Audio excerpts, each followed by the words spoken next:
Thank you for joining us for today's Ipsos Know the New America webinar, illustrating the impact of our Military Veteran Family Research Panel. Throughout today's session, you will remain in listen-only mode. However, throughout the webinar, please submit your questions online using the Q&A feature.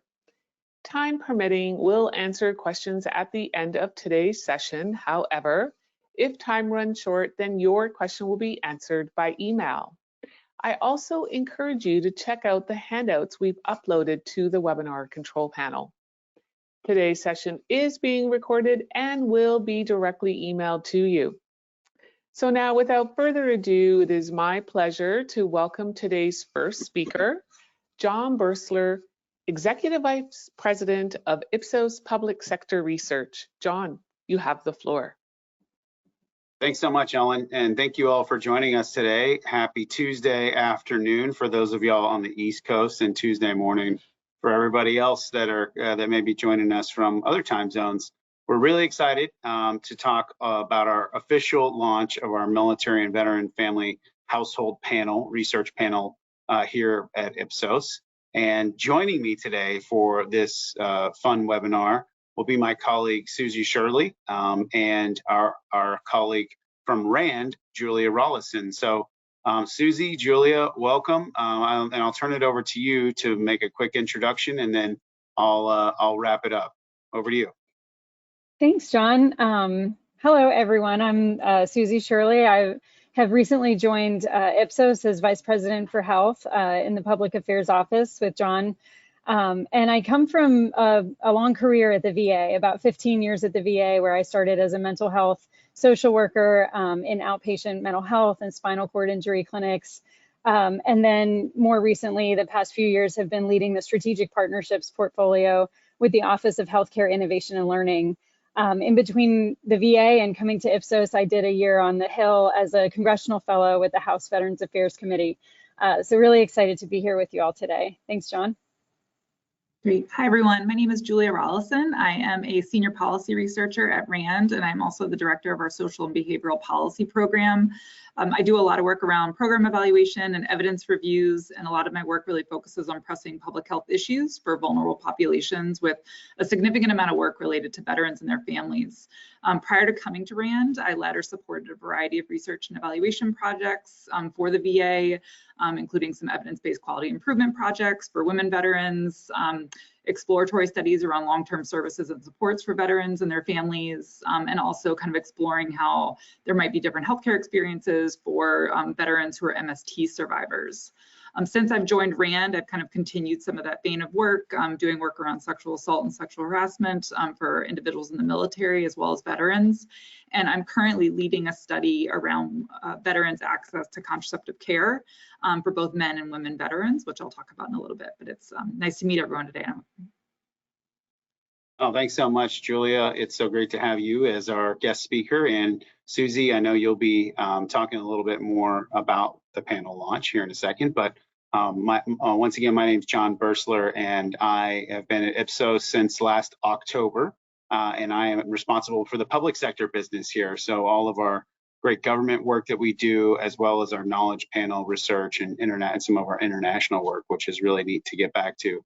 But before that, I served nearly 4 years as the Chief Experience Officer at the U.S. Department of Veterans Affairs, where I got the incredible opportunity to work every day in the Veterans Experience Office, which many of y'all may be very aware of the capabilities of that great team. So it's so nice to be able to talk about this topic that's so important to all of us, like veterans, military, family research, especially for different personas that are maybe harder to study. And I think we're going to talk a lot about this today. But a quick overview of like what we do at Ipsos as it relates to research panels. We have the most well-established research panel in the U.S. called Knowledge Panel, and essentially we have about 60,000 participants that amount to about 98% representative of the total U.S. population.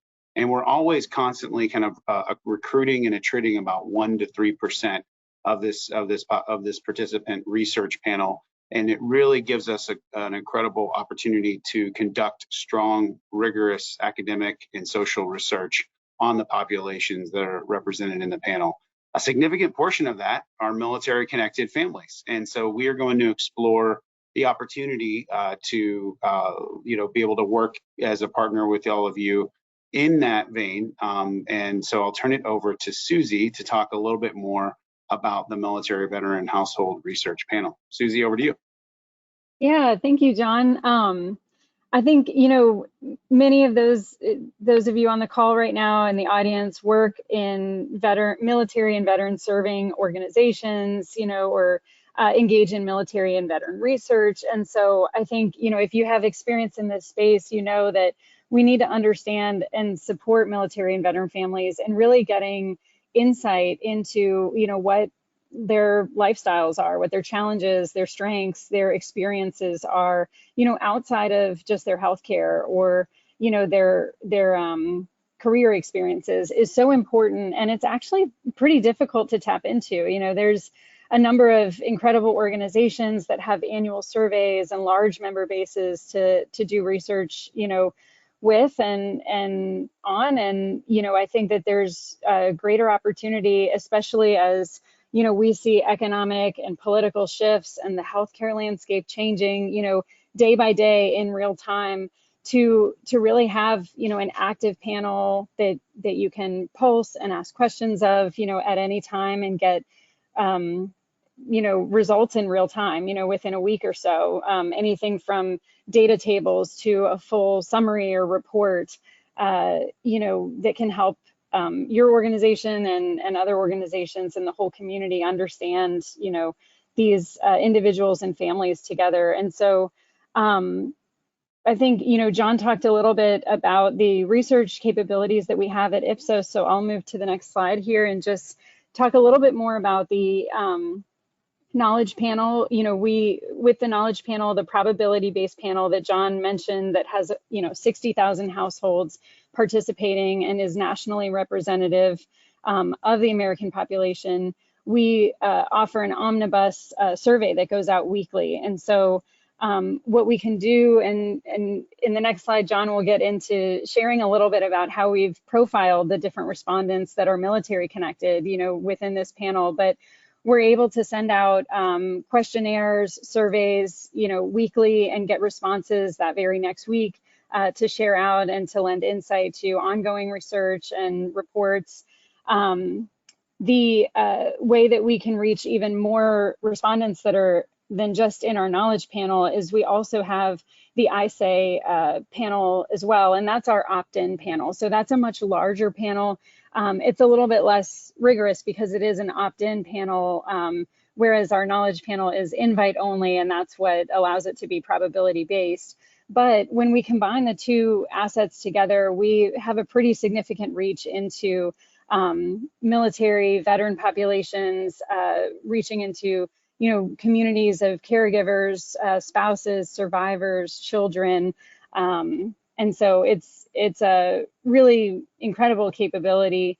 What we can also do is build out an SMX military veteran community. And this is really just kind of an online space that we can use for research, where we group,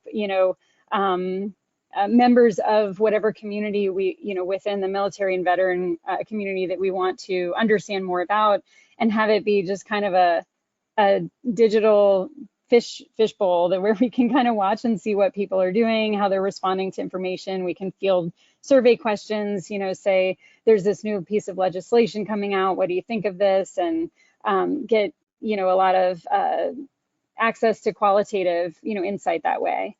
So I'll switch to the next slide and hand it back over to you, John, to talk a little bit more about the panel and how it's made up.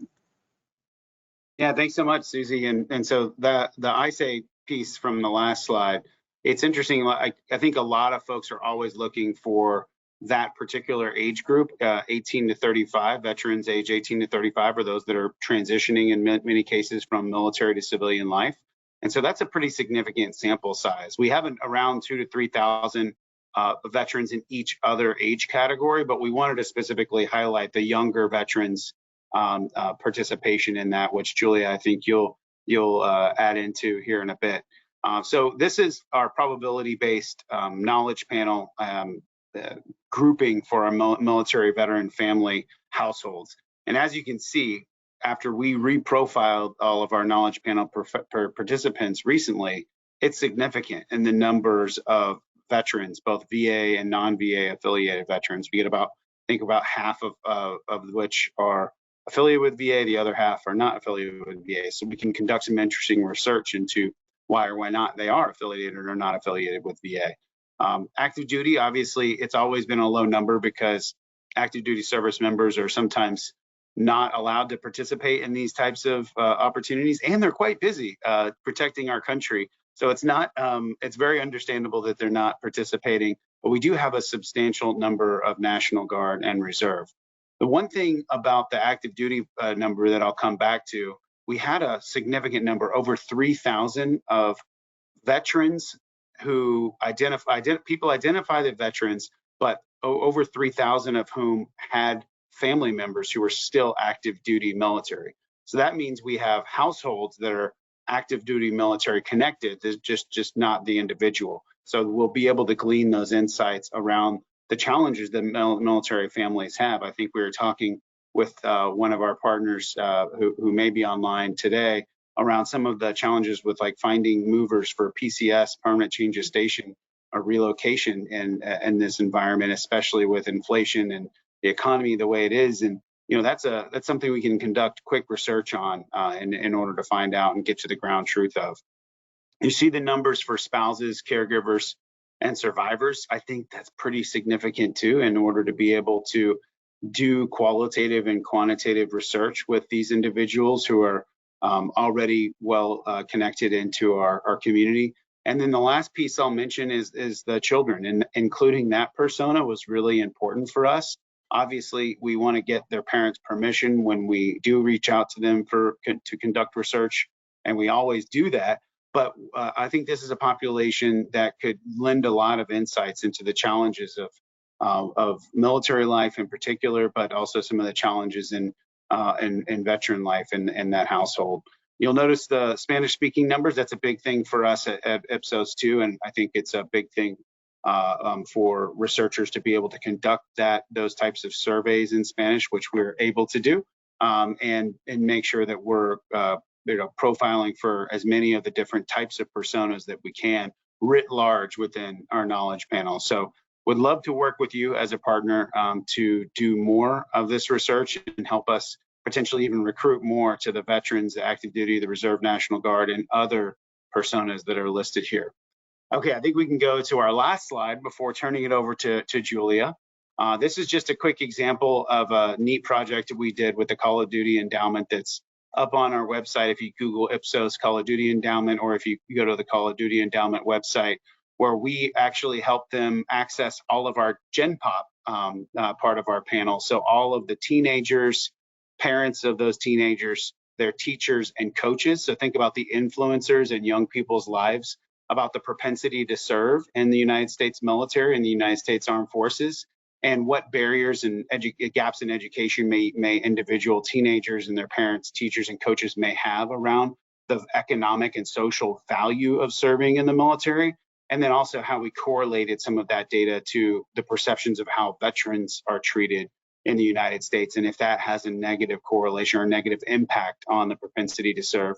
The results of this study, as you can find out and discover more in the report, reveal that there's still a big education gap with the general American population that continues to grow year over year. And we want to make sure that we're doing everything we can to educate those individuals and those family households about the value of military service. So I thought it was really informative that Call of Duty Endowment was able to do that important research, and then we were able to, of course, share it with stakeholders in the Department of Defense and elsewhere. So that's the power of not just conducting research on the military veteran family personas that I showed you in the previous slide, but this is a great example of like what the rest of America thinks about the military and veteran family households, and that are their neighbors, their friends, their coworkers, their family members, and so wanted to end on that point for the formal presentation. Then we can pull down the slides and certainly come back to them if needed. But Julia, thank you again for being a part of our webinar today and being an awesome partner of Ipsos. So your work at RAND, you alluded to some of your incredible research that you've done on underserved populations and many others, but can you talk about your experience working with Ipsos and particularly accessing the Knowledge Panel to conduct that important research and why you think it might be valuable? Yes, absolutely. And thank you again for having me. I'm thrilled to be part of this discussion. So in the fall, we were in discussions with the funder about how for their contraceptive choice and access program, they really had a gap in understanding the experiences of military service members and veterans. And so we had a series of conversations with them and proposed an idea to be able to get a sense of, for veterans specifically, what does contraceptive access look like for both men and women? And, at RAND, we really kind of pride ourselves on doing rigorous research. And so we were very much interested in having a nationally representative sample.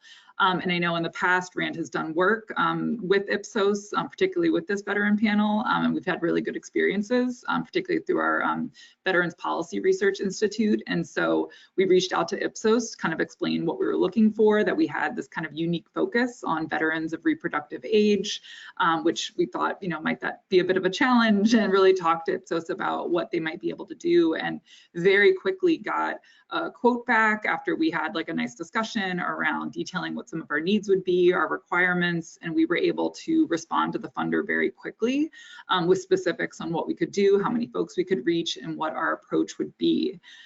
Fortunately, we were awarded that work, and within a few months, we got the survey over to Ipsos, and they were wonderful in our very extensive skip logic and things like that, of really just working with us and making sure that everything was programmed appropriately, that we were all kind of clear on the inclusion, exclusion criteria. They were just very thorough in making sure that our survey, whenever it was going to be launched, was going to be as kind of precise as possible and aligned with what we really wanted to get out of things. And so I think we really had much more confidence about the launch of the survey after those extensive quality assurance reviews. And I am, thrilled to say that we recently closed data collection. The probability of the Knowledge Panel exceeded the targeted response rates within the field period, which was very quick. And it was very important for our funder for us to be able to launch this quickly and get the results quickly and get things out in the field. And so I don't think we'd be able to do that without having access to an existing panel like this.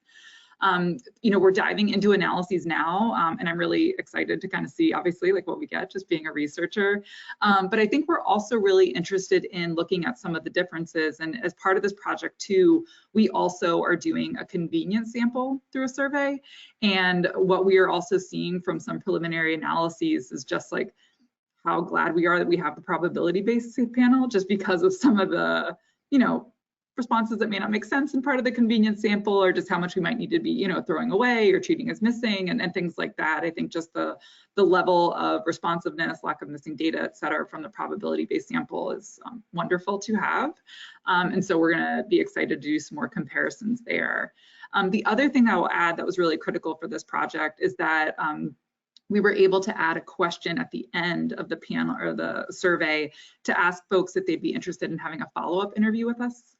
And that was incredibly helpful too, especially with our quick turnaround time, to have almost like a built-in recruitment method to have follow-up and rich qualitative discussions based on some of the survey data, and to be able to link it back to the survey data so that we can do more complex mixed methods analyses. So we are, thrilled that we have the data, that we had the connections, and that we had this established relationship with Ipsos to be able to have access and reach some of the perspectives of veterans throughout the United States. So I'm really excited about this research, really was excited to hear about some of the expansion capabilities of the panel, and really looking forward to any questions today in today's conversation. Yeah, no, thanks so much, Julia. I'm really excited to see what the results of that research is too, because it's a big topic that we discussed at VA, especially veterans of the age of being able to have children and what the barriers may be, and how VA could provide better care and better access to our services, in addition to our community partners on in the community care network. One thing I thought of, as you mentioned, was like the speed at which you were able to get responses and able to collect a sample that kind of aligned with the goals of your project. I would imagine that's pretty expensive to do if you were to go out there and try and recruit the N equals, number for folks that you wanted to conduct research on. Can you talk a little bit about like the value proposition there in terms of accessing a research panel versus going out and recruiting yourself? Yes, I mean, I'm not sure how like almost simply I can put it, but I mean, I just can't even imagine that the time, it's both the labor time as well as like the actual time, right, of developing some of those connections. I mean, the fact that those connections are already made, the fact that those folks are kind of like there and ready to be taking surveys and are representative. A unique aspect too, as you were kind of framing your question, which I forgot to share, is that, one unique aspect of this study is that, most research in this space is better understanding women veterans and their experiences typically within the VA. And the probability-based panel, I think, really allows us to kind of take that step back and understand experiences of veterans who may be accessing care at the VA, but maybe accessing care at other places for men and women, and really like having like just this more total picture of what's happening, and to be able to get a representative. I mean, I just cannot imagine the time that it would take. I mean, I think it was one of these that if we couldn't do it through an existing panel, we would not have been able to meet the need and I think respond to the funders' request. We might have perhaps even proposed a different methodology because I think they wanted something sooner rather than later. And I think without having that built-in probability-based panel, we would not have been able to meet their needs. And when I talk to a lot of the nonprofit organizations and the veteran service, military service organizations that are just such fantastic champions in this space, and many of whom may be joining us today, like they, one of the first responses when I talk about data collection is like, oh yeah, well we have our annual survey, and that's, we are able to pulse our membership and get their insights into different policy issues or programmatic issues related to VA care or related to the nonprofit services that they provide. I see the value in that, obviously, because I'm a member of many of these organizations, and I do answer the surveys because I always say at VA, take your surveys. But when I'm thinking about getting a broader access to more of those insights outside of my membership, like the millions of veterans or families that we're not serving, like, how do you, do you see, I mean, obviously the panel brings value in that space too, but I'd love to hear your thoughts about, just a stagnant kind of group of folks that may be in part of your membership that you're actively serving versus conducting research on everybody else that you may not be serving.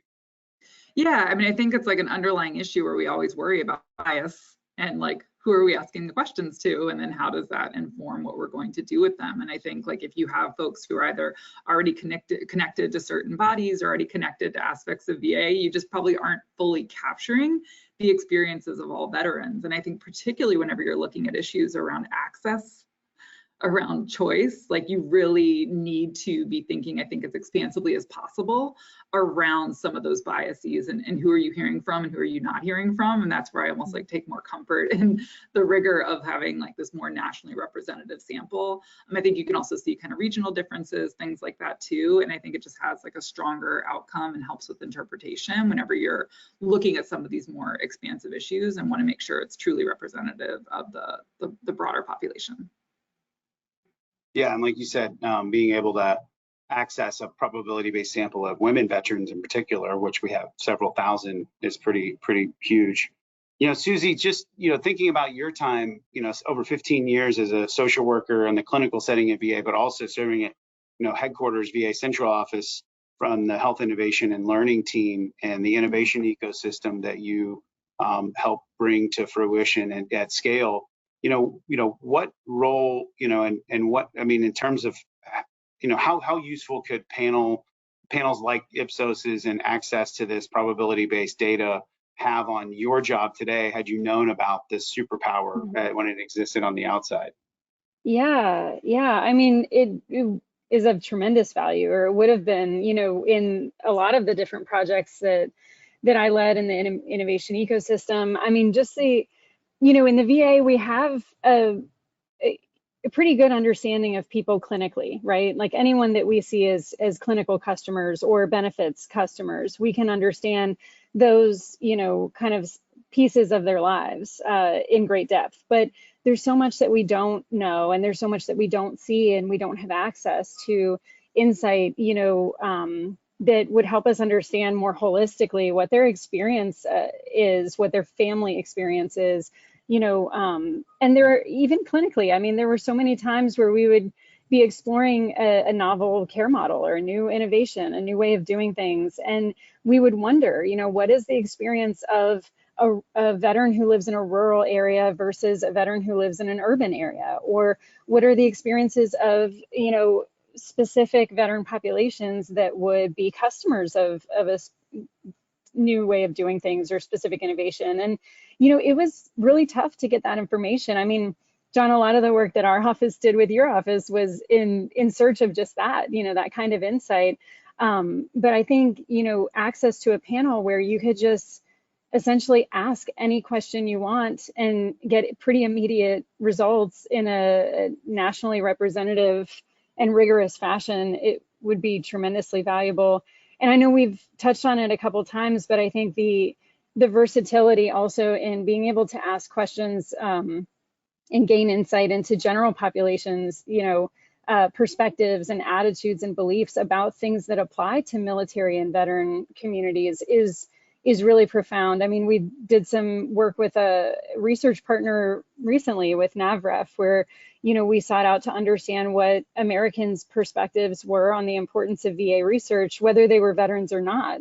And we found that veterans have a high level of trust in VA research and feel that it's important that VA have the responsibility and maintain the responsibility to do research into veteran-specific, medical conditions. But so did the rest of the country, Americans who were not veterans or not, actively serving in the military also had a high level of trust, for VA research, and thought that it was important that VA research be, at least kept as is, if not strengthened. And so I think getting access to that kind of insight quickly, would be tremendously valuable for VA, for people who serve the VA, for any groups really that are looking to better understand the experiences of these communities.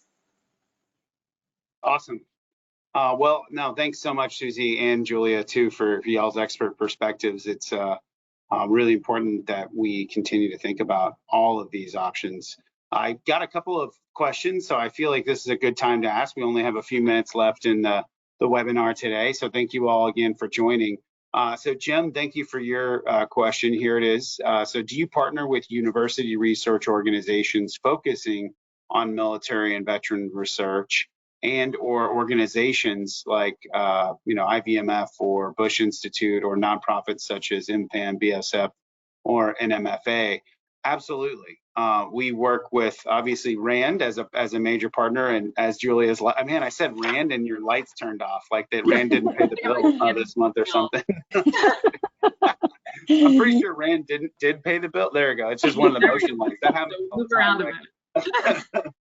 But right as I say RAND, oh, it didn't happen again. Well, RAND, as Julia mentioned, is one of our best partners in terms of accessing Knowledge Panel and coming to us and seeing what those sample sizes look like. To her point made earlier, we'd love to do more of that with Duke University at the Veteran Transition Lab, who we've spoken to recently, and Jim, who you mentioned in your question. Penn State, obviously knowing Danny and the incredible work that he does, and as it relates to the Transitioning Veterans Metrics Initiative, TVMI. The Syracuse University Institute for Veterans Military Families, a longtime partner of mine, and somewhat in a bunch of individuals that we talk to very routinely, and kind of we asked all these organizations for feedback on when we are building this panel and pulling out a lot of these insights, like what would be useful to them. And being on the Bush Institute's advisory board myself, like I think there's tremendous value in us doing more research together with their great programs. But we can do research directly for the organizations, like you mentioned in your question, MPAM, BSF, NMFA, a Military Family Advisory Network, and the Advocacy Network, Blue Star Families, and National Military Families Association, all the acronyms I just wanted to define out in case y'all weren't familiar with them in the audience. We absolutely talk to these leaders and these incredible people that run these organizations supporting military and veteran families all the time. And we can conduct research directly for them. And I mentioned the membership question, the membership survey question to Julia earlier, because I think that delivers such great insights when organizations do annual membership surveys. But what about how might we design for the other millions of military families and millions of veterans that are not being served by your organization? How can you learn about how to better acquire those customers, acquire those individuals as the folks that you want to serve into your programs? We can do a lot of that market research for you. So in those populations. And Julia, Susie, please jump in. There's a couple other questions, but I'll pause there in case you do want to jump in and add to those points. Okay. No, I think the only thing I would add is, yeah, I think the partnerships are great. And I think even from like researcher perspectives, and, you know, like RAND is always open to partner as well. I mean, I think like just really thinking and tackling what do we need to know and how do we need to know it. The only other thing I would add that I think is related to what you were sharing earlier, and Susie, was you were talking, made me think of it, is the access to that demographic data. Mm-hmm. That you're not needing to ask those questions again and again and again. Yeah. And like, Yeah. like those are, you know, and again, we have a very long survey to understand some of these issues around access and knowledge and beliefs, et cetera, and the ability to not add, I think, some of those really important contextual variables of age, you know, gender, rurality, like all these different things that we kind of talked about. I think those are so amazing to already have built in, that you can really just drive in and focus on exactly what you want to know, and then have those contextual variables to really kind of make sense of your findings. So that would be the only piece that I wanted to add, that I don't think I certainly don't emphasize enough.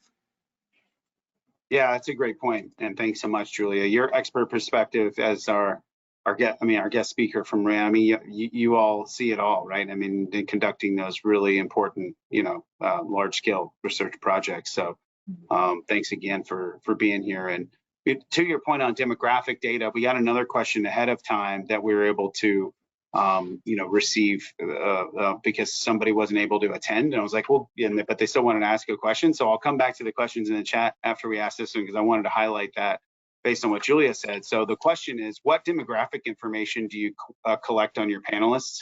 And they go on to explain, I'm wondering if we can run shorter, less expensive surveys and utilize the information you already have on record.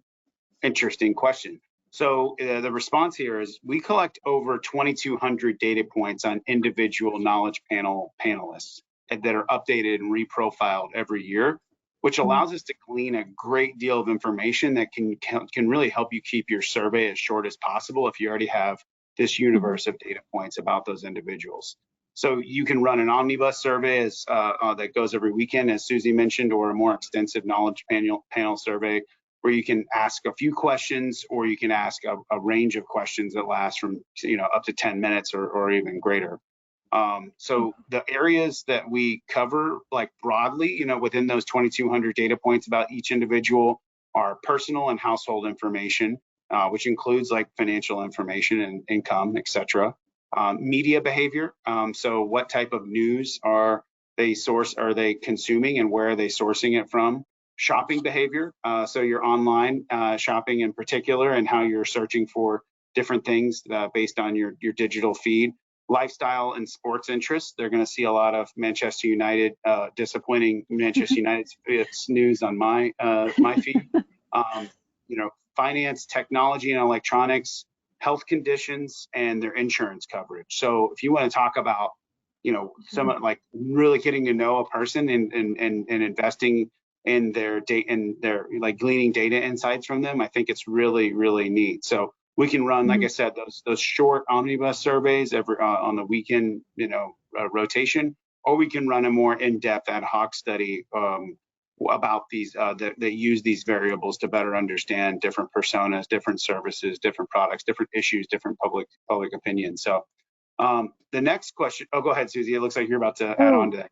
After you. Yeah, I was just going to add. I mean, it's really amazing how much of a refined approach we can get to targeting very specific populations with questions. And you know, a unique capability too with the knowledge panel is our ability to tap into those same respondents for a longitudinal approach, you know, to surveying, to understand how they're attitudes and behaviors and perspectives change over time, but also reaching back to these same respondents for a more in-depth qualitative, approach to research too. So it's pretty incredible just in terms of recruitment and, any kind of methodology of research, how this panel really lends, itself well to whatever method, you'd want to use. Yeah, good point. So we'll go on to the next question here. So Jessica asked, John mentioned a lot of times active duty members are not allowed to participate in these surveys. Could you elaborate on why that is? Well, obviously, it's hard that we do invite-only probability-based sampling. So in order to get an invite, you have to have an address. A lot of times military folks are moving from one duty station to another around the world, and they may miss that opportunity to participate. And there might also be a sensitivity toward, their job and their role in national security and not wanting to participate or not having the time to participate because they live such a rigorous lifestyle in terms of the training cycles and the deployment cycles and, being on call. So we do, however, when we reprofiled all of our participants, we did learn, as I mentioned at the top, that over 3,000 of the veterans individuals who identified as veterans said that they had an active duty spouse at the time. So many folks meet in the military, they get married in the military or after the military. So that means that we have over 3,000 active duty households that are represented in the panel, which I think is really important. And of course, we want to recruit more active duty households. Rachel asks if we can get a copy of today's presentation. Absolutely. And we can send this as a follow-on to everybody. And Christopher asks, what are the biggest insights you have seen in relation to community care outside of the Veterans Health Administration or Defense Health Agency? So Christopher, we haven't done a specific study on this topic, but we did do recently, and Susie mentioned some of the research we did with NAVREF as a research partner, but we did do a survey around Veterans Day, like we always do, that really reveals some of the gaps between veterans' needs and public perception. So I'll try and send that in the chat here, see if it shows up or not. And if it doesn't, we can send it as a follow-on link. I thought that was an interesting report, but we haven't done as much in-depth community care or TRICARE coverage studies. So if you'd like to work with us on doing that, we can certainly work with you to do that, because we have a lot of TRICARE beneficiaries, both direct beneficiaries, over 3,000. We have over 1,300 spouses who are beneficiaries of TRICARE on the DHA side, Defense Health Agency side. On the Veterans Health Administration side, of course, we have over 7,000 veterans in the panel, about half affiliated with VA, half not affiliated with VA. So we could conduct some really interesting research. Jessica wrote here, I work in a public opinion archive, and our archival processes are very interested in adhering to AAPOR's transparency initiative. This means we often have a lot of nitty-gritty questions about methodology. Is there an ideal person at Ipsos for us to contact with methodological questions about this military veteran panel? Absolutely. I would say Sergey on our team would be an excellent person to talk to. Julia, you probably work directly with Sergey, and he's awesome. But we have so many folks here in the DC office and all over the country. Sergey lives in the Bay Area, for example, who can answer a lot of nitty-gritty details. We did go to the AAPOR conference last week. We heard it was amazing as always. We had over a dozen Ipsos employees there to talk and present on papers and talk about the panels and everything what we're learning. So would love to share that with you, Jessica, and get you connected to the right folks. Hugo, good to see your name on here. It says, how do we access what you are learning? So we publish everything that we do data collection on, unless it's for a partner and client like RAND, and that they're going to publish it externally on their own timeline. Then obviously we defer to them because it's their data at the end of the day, and we are here happy and here to collect that and analyze it alongside them. But most of the time, like the one I just pasted into the chat, and hopefully I pasted it into the chat, we do publish our data, we do publish our reports, and we would love to continue to share that with you. And we'd love to, do more research with you and your team as well. So Nick, good to see your name on here as well. I may have missed it at the top, but Will you be sharing info on where to sign up for regular insights and updates from the panel? Congrats on launching this new initiative. Will provide tremendous value for the military and community. Thank you so much, Nick, and glad you agree, especially with given your expertise as a top researcher in the field. That's a great question. I think we should think about this. Susie and Julia would love your expert input into how we kind of frame this and really create our own archive of all the interesting things for the panel, and maybe our own website that links to everything. So that's a good idea. And that way we can all keep everybody up to date on what we're working on too. A couple more questions. I'll try and get through these in the next 3 minutes, noting that we're almost done here. So just really appreciate y'all sending questions. Can John or Susie generally explain how these respondent panels are built or recruited? One of the key areas of concerns in survey research today is the quality of data. This makes panels so attractive today. So Jeanette, thank you for that question. Susie, I will turn it over to you so I can get a drink of water. And Julia, I'd love your perspective as an expert who utilized the data. Yeah, sure. So that's a great question. And yeah, in the knowledge panel, the way we keep it probability based is we invite based on address. And so somebody who would be a respondent would get an invitation in the mail. It's a package on what is the knowledge panel, how do you register, how do you sign up. And so we solicit, members based on address, location, zip code, to make sure that our sample is probability based and nationally representative.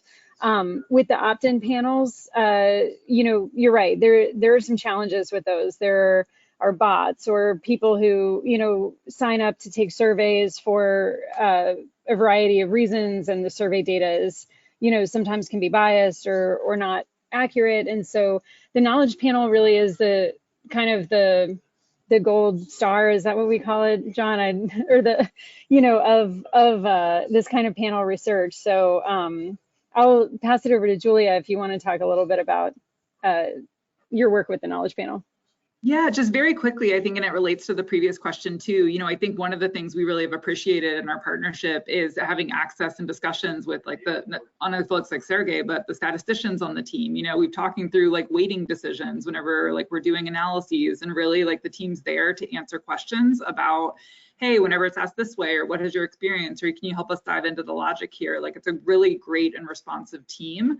And then at the end of the data analysis as well, not only do you get the data set, data dictionary, et cetera, but there's a fairly detailed methodology report that details all of the different decisions and just provides a lot of documentation as well that you can just then quickly leverage and help just with the understanding for other folks who might be reading your work, kind of what some of those methodological details were. So I just wanted to add some of those other supports have been really critical. Awesome. No, I appreciate that. Y'all explained it much better than I could have, so thank you. It looks like Chigbo left the chat, but how can organizations engage in building potential partnerships for veteran-focused research projects? Reach out directly to Susie and myself. Our email addresses were in the deck. We can follow up with that as well, information as well. So thanks for your question. And Johanna, good to see your name on there as well. We used to work together when I was at Combined Arms, so hope you're doing well. Has there been a study or questions asked about a person's military family history? Yes, we do have that information in terms of folks that have relatives that are military connected as well, because we ask a specific question to all panelists. Do you know someone or someone in your direct family? That's how we were able to get such significant numbers of spouses, caregivers, survivors, and children. But we can do more there. I think we can do more to learn from that. Periodic newsletter, maybe. Jim, that's a great idea. Maybe we'll have to invest in that. I'm happy to do so and share some of these insights. So. And it sounds like Chigbo reached out or says he'll reach out. So great. Thank you so much, Julia, for joining us today. We love your partnership. We love our work with RAND, and we want to do a lot more. I'm really excited to see how your report turns out. That's very important to our generation of vets too. So Susie, thank you, of course, for being a great teammate, but for also helping build this idea out and bring it to fruition. I think we're going to be able to do a lot of good together. So thank you all again for participating. We will be sending out, Ellen, who you heard at the top, we'll be sending out an after action email that'll contain a recording to this, that'll contain the slide deck potentially, and also our contact information so you can reach out. Thank you all so much again for joining and for all that you do for our military, our veterans, and their families. Thanks so much. Thank you. Bye. Bye.